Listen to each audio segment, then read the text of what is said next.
Bonjour à tous et bienvenue dans ce nouvel épisode du Digital Download. Oops. Good afternoon, good morning, and good day wherever you may be joining us from. Welcome to a new edition of the Digital Download, the longest running weekly business talk show on LinkedIn Live, now globally syndicated on TuneIn Radio through IBGR, the world's #1 business talk, news, and strategy radio network. Today, we're delving into the power of community with our special guest, David Pugsley, a success strategist and storyteller at Salesforce. But before we bring David on, let's go around the set and introduce everyone. While we're doing that, why don't you in the audience reach out to a friend, ping them, and have them join us? We strive to make the digital download an interactive experience. Audience participation is highly encouraged. Tim, why don't you kick us off? Yes, thank you, Bertrand. Welcome, everybody. My name's Tim Hughes. I'm the CEO and co-founder of DLA Ignite, and famous for writing the book, Social Selling Techniques to Influence Buyers and Changemakers. Excellent. Tracy?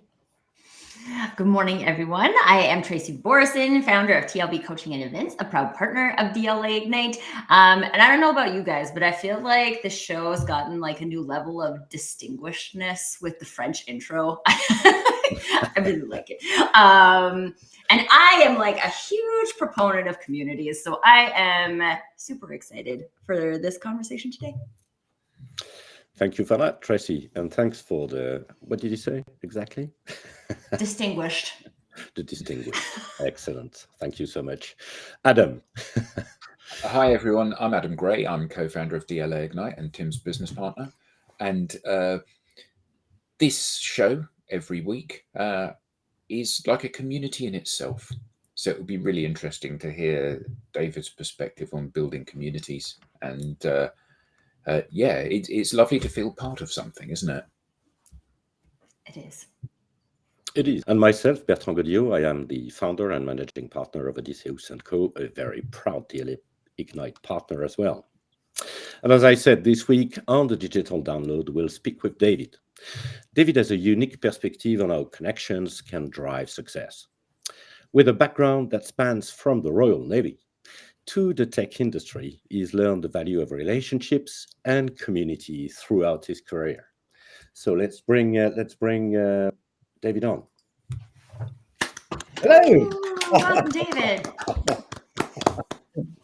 Bonjour. David. Bonjour. Ça va? Ça va bien. No, that's it. That's the extent of my voice. Yeah. David, thank you so much.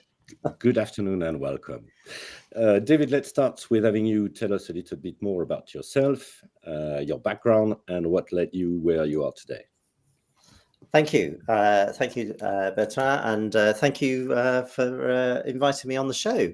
It's a delight to be here and a delight to be talking about communities. That I came, as you said, from the Royal Navy, so I had a full career in Her Majesty's forces, serving all around the world, doing various different jobs at sea and shore. And when I came out of the Navy, I thought I needed to do something with my life, so I went into the computer industry, and I spent the last 20 odd years in the IT industry, in various large corporates and small startups. And I now find myself at a small company that some people may have heard of called Salesforce.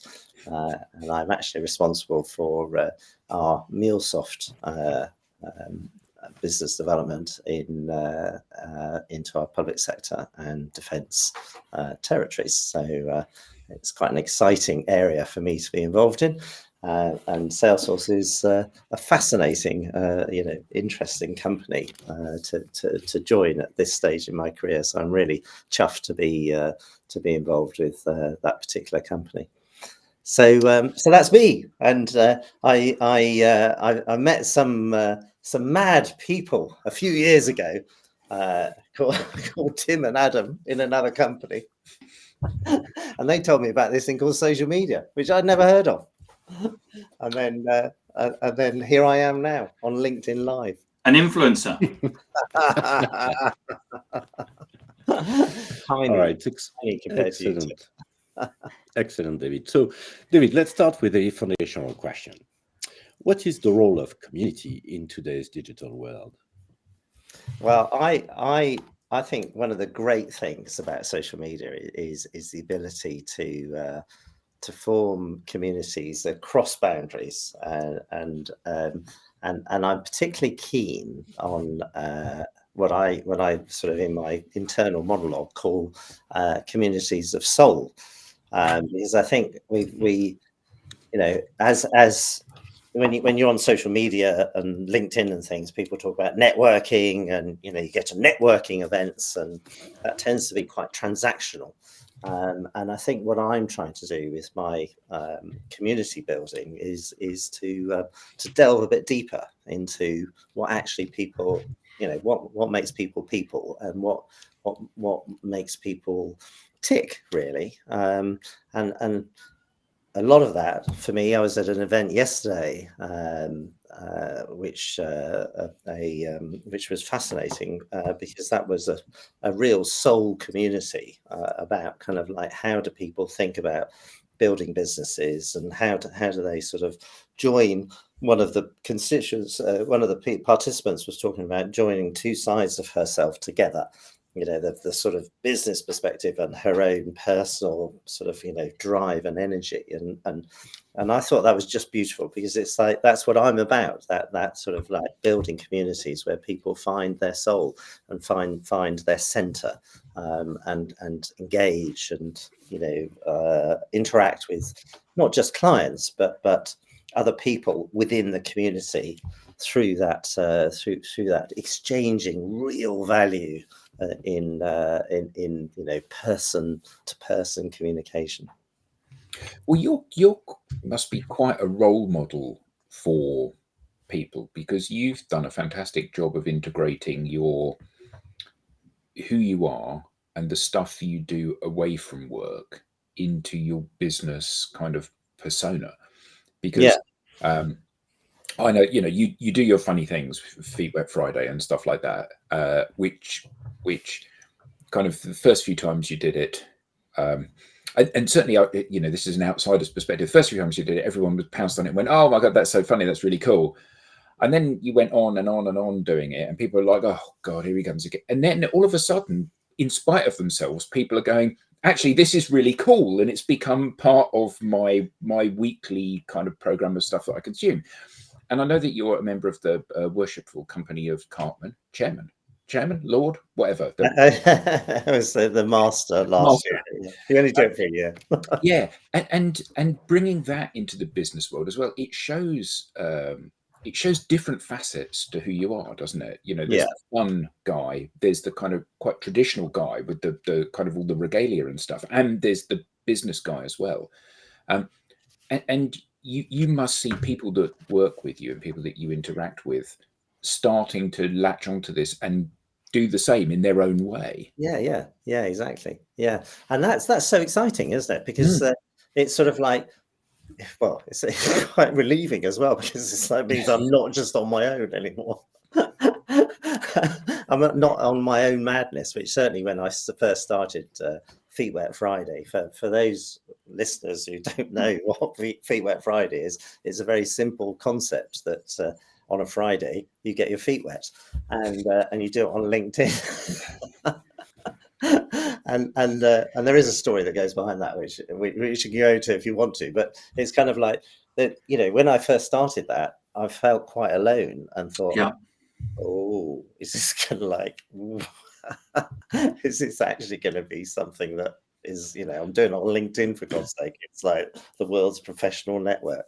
But I felt deep down, and I think that's where this sort of idea of community and support and everything else, deep down, I knew there were people that I was,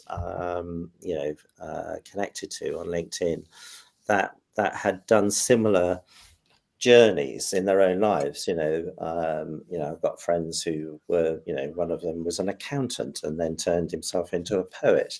And there's other, people who had, very sort of corporate careers and are now deeply involved in, coaching and running charities and all sorts of things. So I think I was thinking about that kind of, Feet Wet Friday for me was something about kind of breaking out of that. I was in a bit of a funk, really. That's why I actually did it. But behind it was a sort of idea that actually that there was something real there, that actually by doing something physical, you could actually break out of that kind of mold.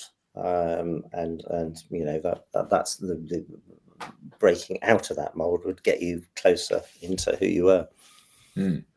So when you meet people, either face to face or virtually, do they reference the things that you've done online? So do they connect here's the David that's gone into the -5 degrees water and is screaming because it's so cold, and here's the David that's putting on his kind of Carmen regalia, and here's David, the businessman that's going to help me with the implementation of a software solution? Yeah, I think it's fascinating. I think one of the things about social media is that 9 times out of 10 people I meet these days they go, I think I know you already. I'm not sure where from. And it's sort of like there's sort of curiosity in there, kind of like, particularly if I'm meeting them face to face. If I meet them online, there's I had a classic comment with one of my potential clients a couple of months ago, where he said, I think I know you already. It feels like I know you already.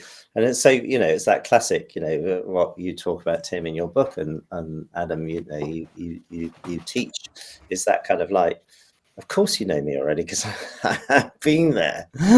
I've been there in your feed, and it's that subliminal thing, isn't it? And is that a good thing or a bad thing?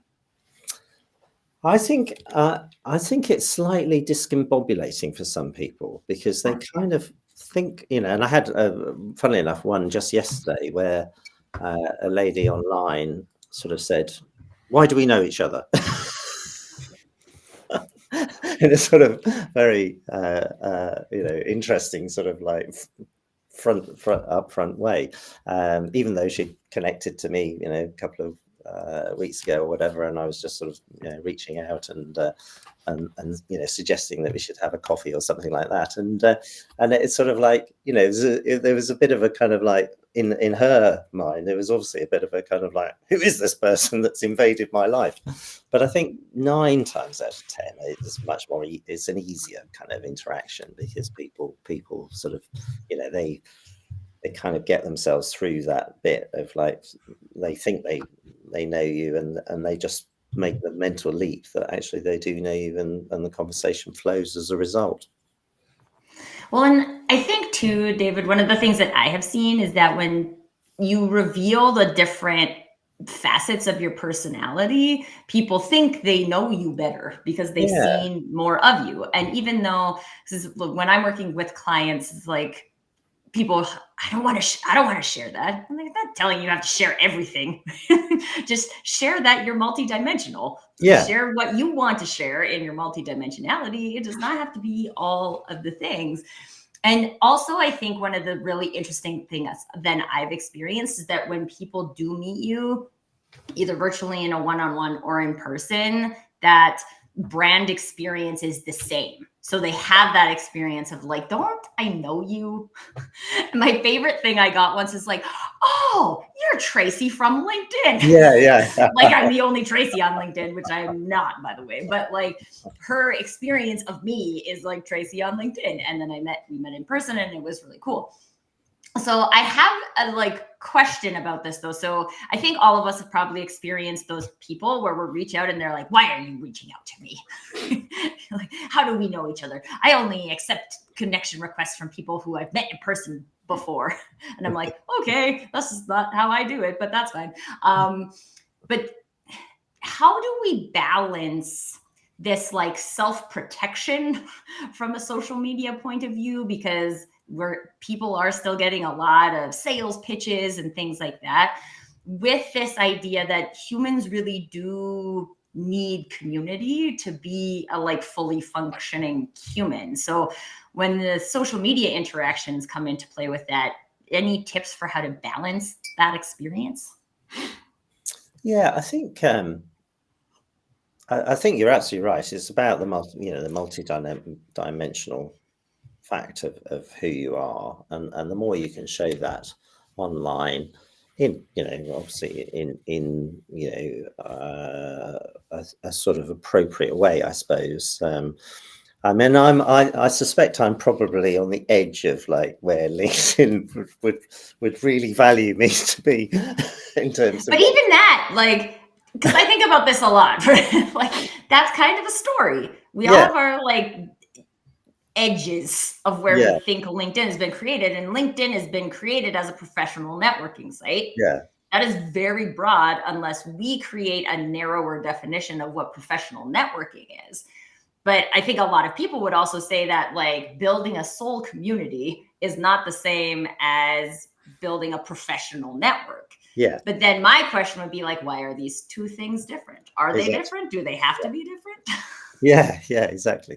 And I think that's the that for me it's about, well, it's for me, I try and make it about my experience rather than tell people. So that's a big thing for me. It's got to be about show not tell, and me, talk about me rather than we. So it's about my journey, my professional journey, what the things I struggle with in my life, whether that's sort of blue funks or just not being off my game a bit, or on my game, or whatever it is. And I think part of my so I think building that over the years on LinkedIn does give me a profile that sort of says, well, this person's normal, but he struggles with things that everybody struggles with at work, because work is where you learn, isn't it? Work is that sort of what yeah, exactly, Mary. make it fun, but also a recognition that actually is sort of there are some tough bits. There's some bits that really gritty bits, and that's of course where the learning happens. Isn't it, in relationships or work or whatever. So I suspect there's something about that, how you build a community is you show yourself, don't you? You put yourself out there, and then the community builds around you. I think it's something like that, isn't it?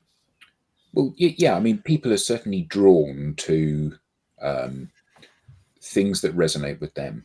Yeah. And I think that a lot of the challenge that we see on professional networks like LinkedIn is the fact that people talk about things that don't really matter. Yeah, I mean, whether or not you're working for Salesforce or another large tech vendor, actually to you matters, and to them it matters, but to me it doesn't, because that's just your employer until we decide to transact some business. That's your employer. So when people come to the platform and expect people to get excited about the fact that there's a new product or a new service, or even to a lesser extent that they've been promoted, although there is some engagement on that, because obviously it's about you rather than about the business. But invariably, the biggest wins that people get are when they talk about stuff that matters to everyone. I've become a parent, or I crashed my car, or my dog died, or whatever the thing is, that there are loads of people out there that can empathize with that. And that's the bit that moves you closer together, and it's a true bonding experience, isn't it? It's the stuff, like you said, on which relationships are founded. Yeah, Yeah. Hello, I Richard. saw a post, a fellow marketer in my network had fallen on her bike and lost her front tooth and posted a picture of like her missing tooth. And she ended up going to the dentist and getting a replacement and everything. But the post went viral. And the only reason she posted it was because she wanted clients to know that like this had happened. And if she wasn't responding, that like this was why. And she was like, I've never had so much business in my life. Everyone wants the marketer with one tooth. I don't know. But it's because it was a personal story and people felt like, oh man, like one, if that I can feel what that would feel like if that happened to me.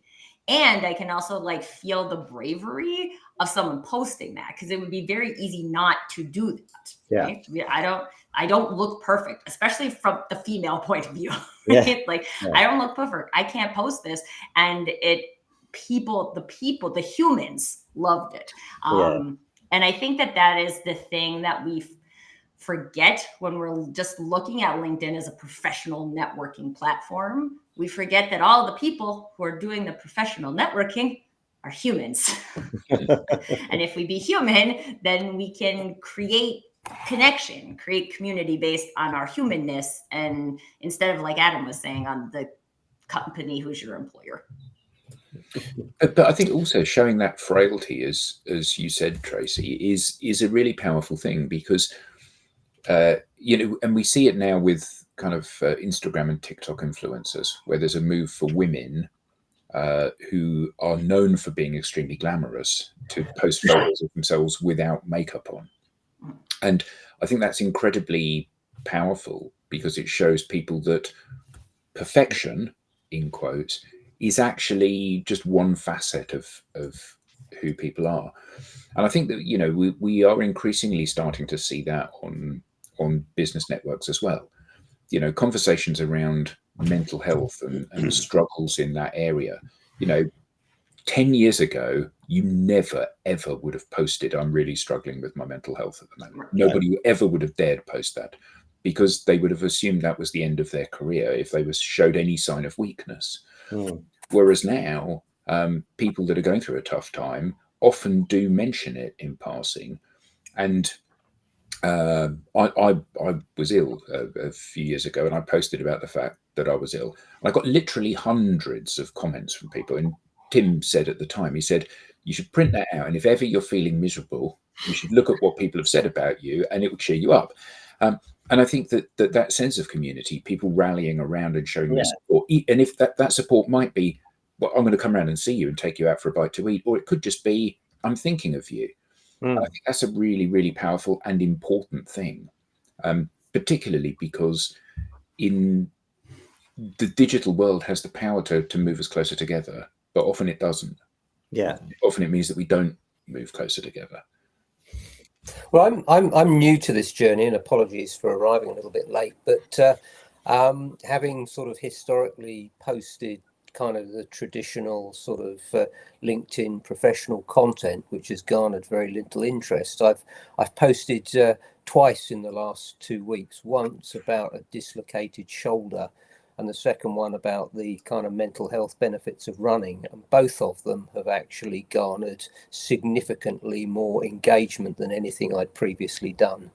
And I kind of see this as being the sort of the conversation that you used to have between the reception desk and sitting down and having a formal meeting, the engagement on stuff that's less formal, but the stuff that builds the rapport and the basis upon the relationship that you're trying to establish. Yeah, this was Richard. Welcome, Richard Jones. So our digital download community is growing. So and that's a major addition. And it's Richard's first show, everybody. Exactly. Yay, welcome, Richard. Welcome, Richard. Welcome, Richard. The only problem is that I was due on last Friday, and I had something happening that I had no control over. And something similar has happened at 2:00 on this Friday afternoon. So hopefully it's not going to be a habit. It wasn't more gravel, I assume. No, it was another sort of domestic sort of semi-crisis that needed resolving. See, this is the good thing about this show being at 7 a.m. for me. There's no time before this for anything to go wrong. Exactly. All right, so I'd like to come back to something you said, David, because and also something that Tracy mentioned about bravery, and also about I think someone you met yesterday that was mentioning, David, bringing two sizes of ourselves together. And I'd like to understand, or maybe if we've got people interested from the business into how you can build communities. So how can you actually leverage community to build a stronger relationship with your target customer? So I think is there anything you can share with us on that front? I think one of I suppose the first thing is I mean, yeah, Adam mentioned that I last year I was lucky enough to run a volunteer organisation in the City of London, of a membership organisation of 600 plus members, and so that was a very deliberate community that had been set up around, the City of London, been running for 500 years. My job was to help try and modernise it and things, but it was a very deliberate community set up, and so I engaged with that in a very deliberate way, in a leadership role with a leadership team, and we did formal events and things like that. I think so that's kind of like one aspect of building communities. You set up a business, you set up a volunteer organization, you set up a charity, whatever it is that builds that particular community. I think here on sort of social media and some of the other parts of community building, and there is an overlap of the Venn diagram does overlap in terms of it's all about humans and how humans interact with each other, but I think one is a very deliberate kind of process, much more process orientated, and one is much more organic, I think, where you kind of build people who have are attracted to each other because they're eclectic people, or they have a particular interest in I don't know, tiddlywinks or something. But it's sort of there's a sort of organic process that happens that on social media. I think that I didn't set out to build a community, but a community has occurred around the stuff I do on LinkedIn, and there are different communities. There's the community that follows Necky and Pugs, which is two blokes speaking about their world, and how they interact together. And there's a community around Feet Wet Friday, and there's sort of different sorts of people that are attracted to those communities. And I think in terms of business, then what I'm trying to do is create sort of multifacets for people to plug into, so that if business, I always think of myself, I'm not really a seller, I'm a buyer facilitator. If people want to buy something from me, they can come in through one of these sort of funnels, really, of different communities, but hopefully they'll come in a nice way, that they're kind of like attracted to the fact that I love tiddlywinks, or whatever it is that I'm particularly keen on. So does this help with business? So I'm a salesman working in the tech sector, and I'm thinking about I'm like all salespeople. I'm struggling to make my number. I'm struggling to bring deals in this side of the year end rather than after the year end, and all of that stuff. So does this building a group of friends, frankly, in all of these different, does that help facilitate that? I think it does, because business is about conversations, and the more conversations you can have, the more people you can meet, the more particularly if they're conversations in the right sort of areas, the more you're likely to run across someone who actually wants something, or needs what it is that you've got to sell. It's not.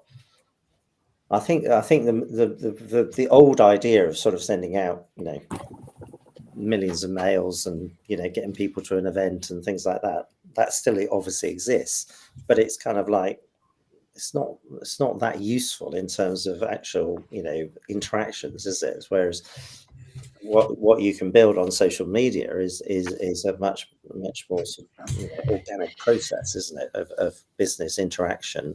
And I think that's the other thing about networking. Networking is transactional. It's like, I'm going to network with you because I know you want to buy this thing, or I think I know you want to buy this thing. Whereas what I'm trying to do on social media is like, not network but connect, and that's why I call it a community of connections. Mm.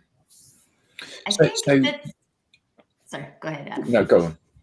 I was just going to say, like, I just wanted to give us some, because I've been thinking about this a lot for myself, because I participate in a lot of different communities. I have communities that I've created that I run. I participate in this one. I participate in one called the Fractional Forum. I participate in a bunch of places. And oftentimes people ask me, like, what's the strategy behind that? And my answer is always, I like the people in those places. So I go and I have conversations. And the thing that's really interesting is I've been like looking at my platform of clients right now, and like, where did these people come from? Yeah. Okay. One of them came from my cardio dance class. One of them actually originated from this show, because someone was in the chat and I connected with them, and then I was on a board with one of these, and now I'm working with them, right? Like, this is how a lady who commonly watches my Crazy Stupid Marketing show introduced me to one of my other clients, right? Like, but none of those people found me or were looking for me because I'm a marketer. No. That's not why they were looking for me. They found me and they felt a connection, a vibe, because I allowed that connection to be the thing that I care about presenting to the world instead of a transaction. Yeah. And I think from a like business development point of view, a lot of people miss that connection because they think they have to curate this like really expansive network in lots of places, and who has time for that and all of those things. But if you can show up in the places that feel good to you with those like soul connections, make soul connections with people. And yes, those people have to know what you do to make a good introduction at the end of the day. But if they like you first, then they care what you do. Yeah. So then they remember what you do. And then when someone in their network is like, oh man, I really need this kind of help, they'll be like, oh, well, you have to talk to Tracy, right? Like, there's no one else you should talk to. You should talk to this person. And like, that I think is the power. Also, because then as the one who's participating and building that community, I feel a sense of connectedness. I feel a sense of belonging. And now my clients actually fit that profile as well. And I think that people miss out on that. I think there's still a mindset people think they have to chase clients. Instead of that, like, your best clients could be part of your community. Exactly. And I think it's that coming from a place of abundance, isn't it? If you come from a place where you think you can only get clients this way, then you're only ever going to get clients that way, aren't you? Whereas if you come from a place of abundance, like, anybody could be your client, or friend of a friend of a friend could be your client, then, you know, the world's your oyster, isn't it? A billion, what is it? What do you always quote, Tim? Billion people on LinkedIn or something. There is. That's a lot of people. So here's the question for you, David. So you, and I don't mean this in a belittling way, you're just a bloke working in a sales role in a big tech company, and you've worked this out. How come most companies haven't worked this out? You know, and I think that you know, your way of doing this is incredibly sophisticated, and it's built on forging relationships at scale with trust, with people that like you and therefore want to try to help you to do business with them and their businesses. Yeah. Yet most organizations think that the answer is just to keep shouting and keep shouting louder, and eventually someone will go, oh, of course, how silly. Yeah. And so how come you've got it and most companies haven't? I think it's that classic. I worked this out a few years ago, actually, that most sales books you read, they start with the client has already arrived. In some way, some magic way, the client has kind of come in the top of the funnel, and generally, because of where we've come from as the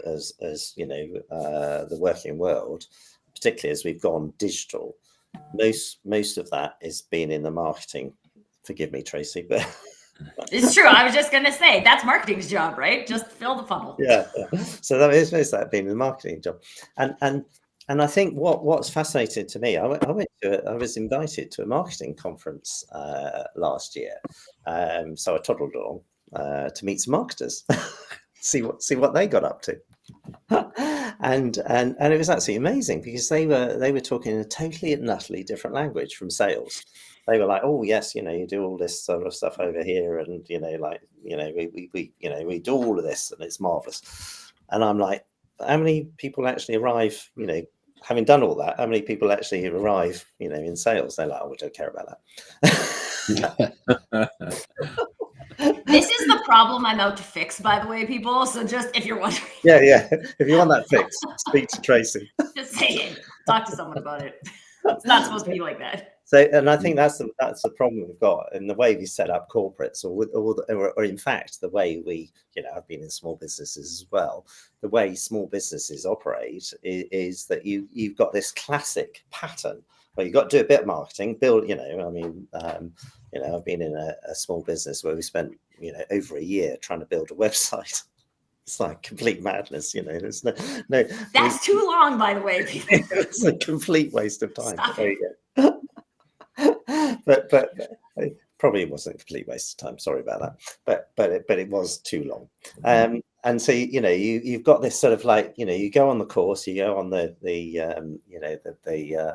1,000 small businesses course, and there's all these various business courses and things. You read the books and everything else, and they all start with marketing, don't they? And then they get to the right, what we're going to do now, we're going to take these leads and we're going to warm them up and all this. It's a classic sort of funnel that every corporate has and small business has in their mind. Now, of course there's a funnel, but it's kind of the way we go about structuring that is still very old school. We haven't cottoned on to the fact that we've gone digital. It's a bit like a lot of my customers, I deal with public sector, a lot of my customers still have paper forms, and it's like, the world's moved on from paper forms, but we still have paper forms, and it is still the same in businesses where they still have this kind of idea that people interact with businesses in this very set, structured way. And of course the world has moved on. It's moved on 100 times since then. But businesses are slow adapters to that sort of change, aren't they? And is that because they just don't understand it, or is that because they're scared of change, or is that because they're embedded in the way things used to be? Because you must hear this a lot even in the sales role in a large, well-structured organization. You have a bad quarter and everyone's saying, yeah, but there's green shoots for next quarter, it's looking like it's going to be a much better. It's like a lot of this is delusional behavior based on what you hope is going to happen rather than what you think is likely to happen. Yeah, exactly. I mean, it's quite interesting, isn't it? I've been in organizations where they go through a very structured process at the beginning of the year where they kind of like say, right, we're going to write our plans for the year, and we're going to make this happen in quarter one and this happen in quarter two, and and so on and so forth. And all the salespeople are going to put down how much they're going to, what they're going to bring into the business, and so we'll have a lovely plan and everything. And of course, I'm thinking, really, how's this going to work then? Of course, you're not allowed to say that because you're in a sales organization, so you have to write your plan. And that's just the way, because that's the way they're set up. And the reason they're set up is that way is because the sales process, the sales people have been promoted in sales, into management and everything else. They've grown up with that structure, so they're like, I came from the Royal Navy. I didn't understand all this, but people have been around a lot longer than me. That's how they've done it. So like, oh, this must be right. And of course, how can it be right? Because guess what? Halfway through the year, half of those plans have fallen away, and then 3/4 of the way through the year, the other half are falling away. So, and and people are running around saying, just sell something. We can close it all in Q4. It's fine. But it's like it's corporate amnesia, isn't it? Because you're sort of like everyone forgets that and they start again. Like, oh, hello, here we are. Yeah, and so much of this. But I'll never get promoted, by the way. No, but I think in many ways that's a good thing, isn't it? When you understand what your strengths are, the businesses and the world has a habit of promoting people out of the things they're naturally good at and into the areas that they're not. Yeah. But I think that when I worked in large corporations, we were always told about how the sales was like a hockey stick. And the reason we were told that is it means actually we don't have to do anything for the first half of the year. Yeah. Because it's a hockey stick and it'll all come in the last half, to your point, Tracy. And it always surprised me that, this year is just a continuation of last year, and it's the forerunner of the following year. So this should be a fairly linear thing. We should be doing this stuff that we do in the last quarter. We should be doing this throughout the year as a normal behavior. And that's building communities, isn't it? That's having conversations with more and more people and getting onto the radar of those people and then maintaining the relationships with those people so that, again, further to your point, David, where you don't have to sell, you facilitate them coming to buy when the time is right for them to buy, rather than chasing them out the door. Well, I qualified him as a no. Well, he's only a no today. He might be a yes tomorrow. But that's that opportunity. That ship sailed now. Yeah. And I mean, that's the thing, success over time, isn't it? I was talking to someone else about this the other day. You kind of like, just because we haven't done it here doesn't mean in 6 months we won't have done it. It's just, it's where the time scale over which you measure things, isn't it? Yeah.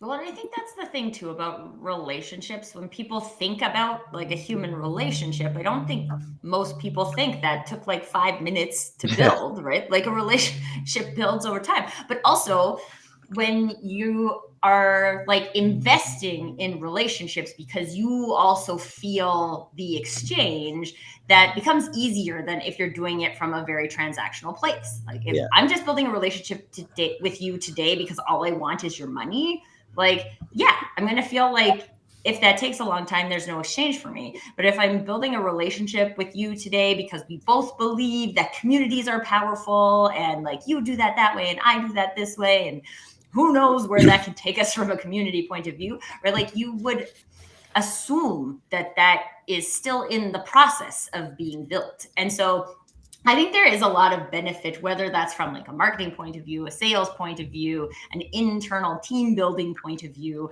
that like, how does the team feel about community building? Do we talk about community building? Do we look at it as if it's community building? Like, how does our language contribute to that? I think there's a lot of opportunities for people to gain some knowledge about how other people are looking at this. I think that's a really great point, actually, Tracy, because I think that was the one thing I did learn on running that volunteer organisation was absolutely people were having those conversations. How do we build a community? How do we sort of get together as a community? And we had some successes in that area, some not so successful, but it's sort of like that was the language, that was what we were talking about, whereas in the corporate world, you never talk about that, do you? Right. You're like, go sell something, salesperson. And you're not like, how's your community feeling for you today? Right. And you might talk about it in terms of your team, within your little silo. You definitely, we want to know your team community is okay, but never, outside the organization, because like that's outside, isn't it? That's like. Well, and I've worked in like client success, right? Like this is equally important in that arena. Like you want your clients to feel like they're part of your organization, right? Like really, that's really, making it function as a community, not just really making them feel like a paycheck. So I'd just like to go back to something you just said about, I'm just thinking about, if we go and have a chat with one of these sales directors, who are doing the AV planning at the beginning of the year, how would you sell the idea of building communities to remove the or at least get the hockey stick a little bit more back to the left hand side? What would be your main argument to someone who is really not brave in the sense that you described earlier? To my argument about getting them on to to build a community, is that your question, Bertrand? Yes. Yeah. I mean, I think the way I approach it, it's not always successful, but the way I approach it is to say, because people are curious about me and what I do and why I do it, so that kind of gives me the in for the conversation, and depending on like how they are, I sort of just I'm very upfront about what I do, why I do it, and why why it works. But I think people are scared, to your point earlier, Adam, about is it people are scared? I think they are scared. I think they are scared about breaking out of the mold and doing something that is seen as not mainstream, and that does take courage, doesn't it? So I think what I say to them is, you don't have to be me. You can just be Please you. don't, actually. Yeah, exactly. Yeah. Absolutely. Just be you, and just tell your story, or just do what you do. And so I think that's kind of one way into it. But of course, people have still got to do. It's a bit like people who want to. I wanted to be a concert pianist. There was no way I was going to be a concert pianist because I never learnt the piano. But it's kind of like you've got to take that first step, haven't you? And that's the most critical thing for people to do. Take that first step, and it's trying to encourage them over that threshold into actually putting something onto a social media channel, just a little bit of something. And when you see it, and I say to them, if you do it, tell me, and I'll go and comment on it and like it and everything else, and when you see them do it, it's just like, it's gold dust, isn't it? It's like, oh, wonderful. That person has actually stepped over that threshold and actually done it. But so many, that's 1 person in 10, isn't it? Most people, or 1 in 100. yeah, maybe. When you think how few people that even you've got a huge network, and how few of those people you feel that you really know unless you've actually met them. So you said about fear. So is this a fear of breaking the rules, or is this a fear of being foolish and having people laugh at them? Because I think that the two are very different things, aren't they? One of them is your boss peering over your shoulder and saying you can't post that sort of thing because it brings us into disrepute, and the other is your friends pointing at you and laughing and going, ah ha ha, whatever it is you've done that you've put your heart and soul into. Yeah. And like Tony from last week, writing his poetry, what happens is everybody claps and says, wow, that's fantastic. What everyone fears is going to happen when they do that sort of thing is that everyone will say, well, that's crap. That's absolute rubbish. I don't want to read that. And that doesn't. Or that no one will say anything. Yeah. So which of those is it? Is it the fear of the doing something wrong, or the fear of being foolish that prevents people from doing these things? I suspect it's a bit of both, isn't it? But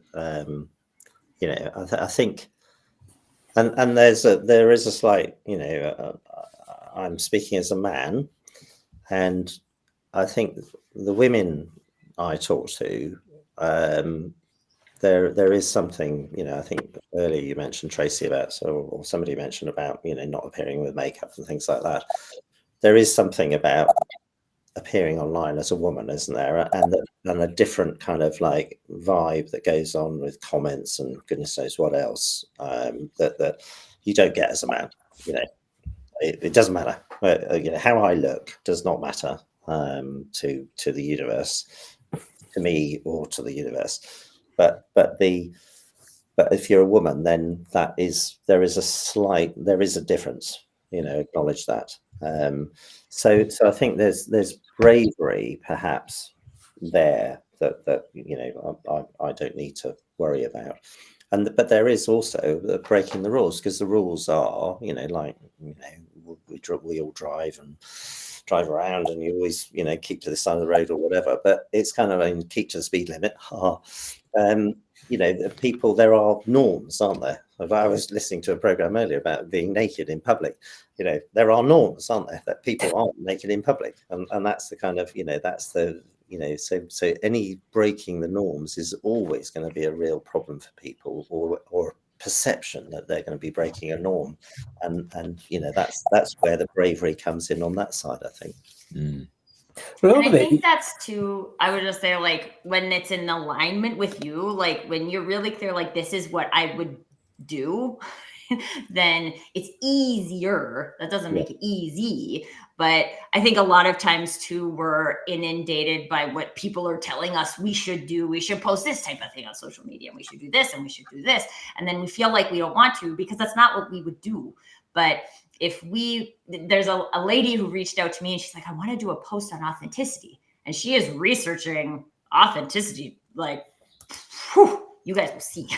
But like, that's her way of doing a post. That's not the wrong way. Is it my way? No, it's not my way, but that doesn't mean it's the wrong way, because that's how she would do it. Exactly. And that's how she is doing it. And it changes the amount of posts and things that she does, but she's doing what she would do. Yeah. And therefore it feels, I mean, I think there's a lot of us involved in this post project, and a lot of people are like, wow, you're putting a lot of work into this. And like, but she likes it. It's fun for her, because that's how she wants to do it. And there's this, like, we forget that if we're connected to our way, how we would say that, when we would say it, what we would say, if we would post it, if we wouldn't post it, and we allow that level of authenticity to be the driver in our social relationships, regardless of whether that's virtual or not, it makes it easier. It doesn't take away the fear. It still takes bravery, but it makes it easier.